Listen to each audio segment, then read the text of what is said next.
the phone there was only a woman there. What woman?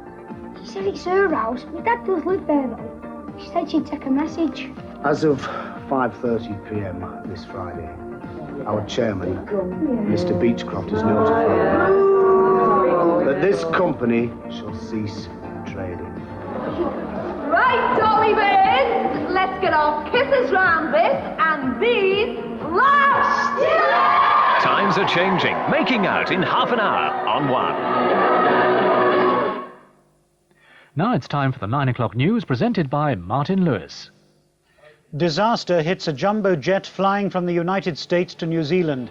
At 20,000 feet, 16 passengers are sucked out through a hole blown in the fuselage. And David Owen's SDP beat the Democrats and nearly toppled the Conservatives in the Richmond by-election.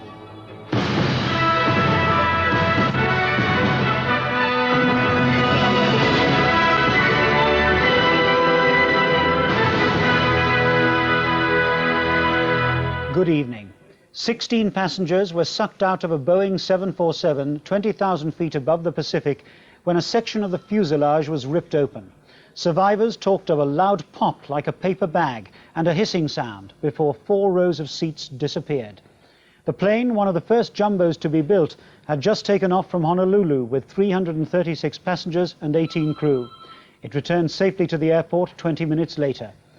United Airlines Flight 811 originated in San Francisco. It took on more passengers at Los Angeles before flying on to Honolulu in Hawaii. From there it began the next leg of its journey to Auckland in New Zealand. But 100 miles out of Honolulu Airport, the pilot reported an explosion and loss of power and turned back. The plane had just left Honolulu on a scheduled flight to Auckland, New Zealand. The 2 right-hand engines failed, and a hole some 40 feet by 10 feet blew in the right-hand forward section of the fuselage. 6 seats in the business section and the people in them were sucked out. The survivors heard nothing to suggest an explosion. We heard a small noise to begin with and looked at each other sort of like turbulence maybe was happening.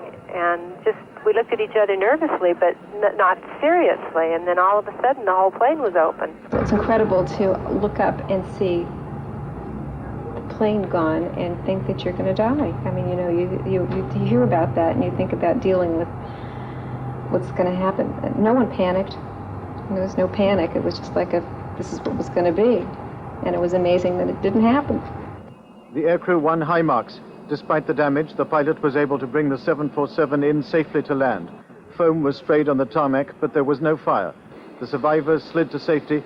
The injured ones were taken to hospital. The others are already on their way home. By daylight, air safety experts were converging on Honolulu looking for the cause. An obvious candidate, structural fatigue in an aircraft 19 years old. The damaged section was blown out along the seam lines. The airline has just been running an extensive advertising campaign to emphasize the reliability of its aircraft and its mechanics.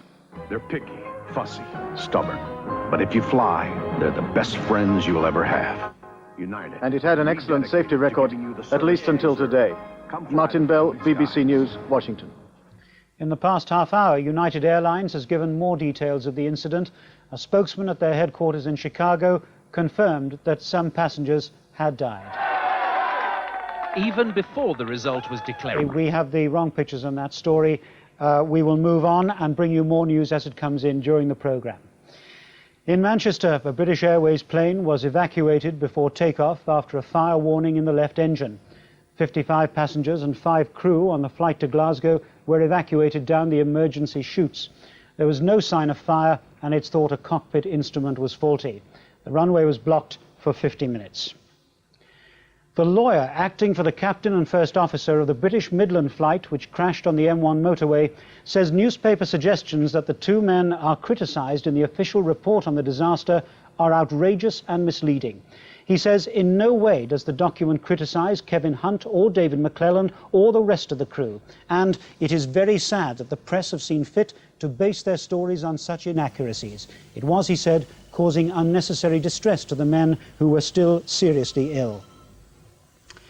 Dr David Owen's SDP has come within 2,500 votes of winning one of the safest Conservative seats in the country. The government held on to Richmond in North Yorkshire, but with a much reduced majority. The result was also a setback for Paddy Ashdown's Democrats, who tonight said it was time for the Democrats and the SDP to be united in a single party. He said the two parties together could have taken the seat on their combined vote. Richmond was won by the Conservative William Hague. In second place, the SDP's Michael Potter. Third, Barbara Pierce for the Democrats. And fourth, Frank Robson for Labour, who lost his deposit. The Conservative share of the vote was 37%, the SDP's 32%, 10% ahead of the Democrats, who had 22%, with Labour just short of 5%.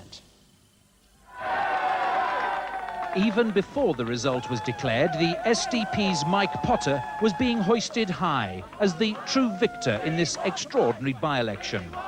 For William Hague, a glance across the counting room soon confirmed that the Conservative stronghold he began defending 3 weeks ago had become a marginal. His massive majority was being slashed in the biggest collapse of Conservative support since Mrs. Thatcher came to office 10 years ago. Mr. Hague put on a brave face, but it was hardly convincing. Don't let anybody ever tell you that there is such a thing as a disappointing victory. And let us... We said a few days ago that one is enough. We have the consolation of knowing that we've done 2,500 times better than was necessary. The fact is, if the centre parties hadn't fought one another, then the new MP for Richmond would not have been a Conservative, a point Mike Potter stressed in his message to Paddy Ashdown. Thousands and thousands of people, not just in this constituency, but right across our country today, will be appalled by the result of this particular by-election. You know, Paddy, that if you had accepted our offer, Mike Potter would be a Member of Parliament for this constituency. We are ready to talk any time you like. This afternoon would not be too soon. The Democrats trailed in third place. It was a severe blow for Mr. Ashdown, having dismissed the SDP as irrelevant. I mean, it's a very good result, but... David Owen, savouring his triumph with his Richmond supporters tonight, found Paddy Ashdown's offer to merge their two parties one that he could easily refuse. Well, just shows if you have the courage of your convictions, every now and then it pays off. His determination to keep the SDP independent of the Democrats, first conceived after the alliance disaster in 1987, remains undimmed by success or failure. We want to see coalition governments, and we extend that view to the Labour Party as well. In fact, I don't think you can possibly ignore the Labour Party. The Labour Party is too big to ignore, but not large enough to win. Paddy Ashdown's offering something quite different, though not at all new. He argues the government's so unpopular that the centre parties should merge, ignore Labour and defeat Mrs. Thatcher on their own. This is a devastating result for the Tories, the worst since Orpington. I think it will be a betrayal of the opportunities opened up from Richmond and from Epping, where we could have done the same thing in reverse, if we do not now carry this forward. And in my view, the way to do that is to do it in a single party. He'll be meeting his grassroots next weekend. At their conference last autumn, they wanted nothing to do with David Owen. Of course, either the Democrats, who believed the split deprived them of victory at the Epping by-election in December, or the SDP, who feel they ought to have a new MP tonight, could bump their leaders' heads together and force a compromise. But the issue of merger versus pacts goes to the heart of this most bitter fraternal quarrel and makes compromise fiendishly difficult. As the Prime Minister said farewell to the departing American ambassador, she knew she had two fights on her hands. One against the centre parties, if they can get their act together, the other against Labour, which is just beginning to look healthier in the polls. This was a day for stiff upper lips among Tories. In yesterday's other by-election at Pontypridd in South Wales, the result was a clear victory for Labour. Their candidate, Dr Kim Howells, polled over 20,000 votes. PLAID CRYMU's SYD MORGAN forced the Conservatives into third place, and both the Democrat and the SDP candidates lost their deposits. Labour's majority was down to 10,000 from 17,000 last time, but they were still satisfied with the result. Very good result for the Labour Party, with the Conservatives knocked back considerably, and the SDP and the SLD, of course, wiped out virtually. The result being, of course, that the Nationalists picked up a few scraps which will temporarily be theirs. and it's 5 times our previous result and the best by-election result that PLAID CRYMU has had for the last 17 years. So it shows that PLAID CRYMU is on the up again, like the SNP is in Scotland. Emperor Hirihito has been buried after an elaborate funeral ceremony lasting 13 hours. Royalty and politicians from 150 countries were there to pay their last respects. But hundreds of anti-imperial demonstrators staged protests. A small bomb exploded on the road to the mausoleum, but the funeral was not disrupted and no one was hurt.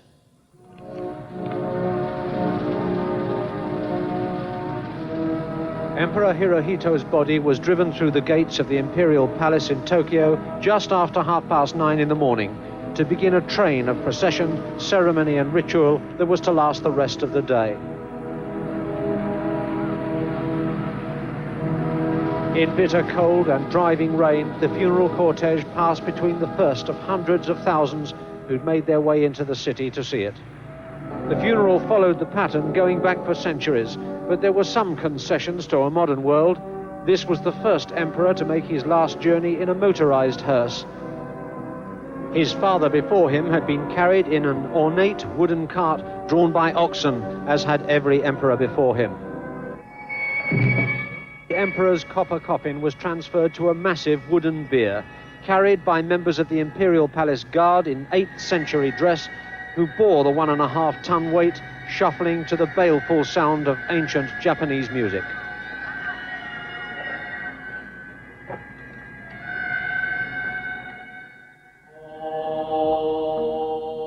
Only those intimately concerned with the imperial family and household took part in the Shinto funeral rites inside the specially constructed wooden funeral hall, for it was this stage of the planned funeral that brought internal dissent and fears of extremist attempts to disrupt it. The late Emperor Hirihito was once the chief priest of this native religion, holding the status of a god.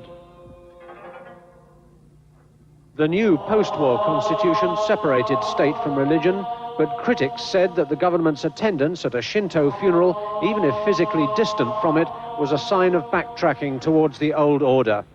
Most members of the socialist opposition party stayed away from this part of the ceremony in protest.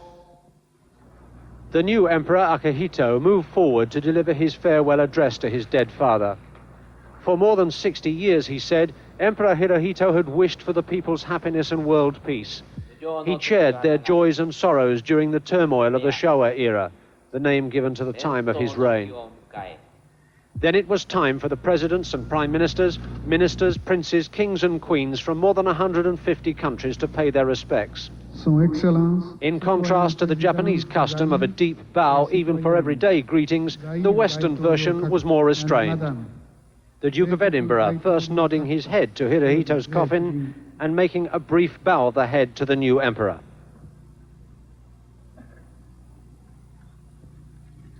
The procession drove on without interruption to the Imperial Mausoleum 30 miles outside Tokyo, where in several more hours of ceremony, which went on until after dark, the emperor's body was interred in a massive stone tomb beyond the sight of the public and the cameras. Michael Sullivan for BBC News, Tokyo. Here, Prince Philip's brief nod towards the emperor's coffin and his bow to the emperor's son have been condemned by the men who were British prisoners of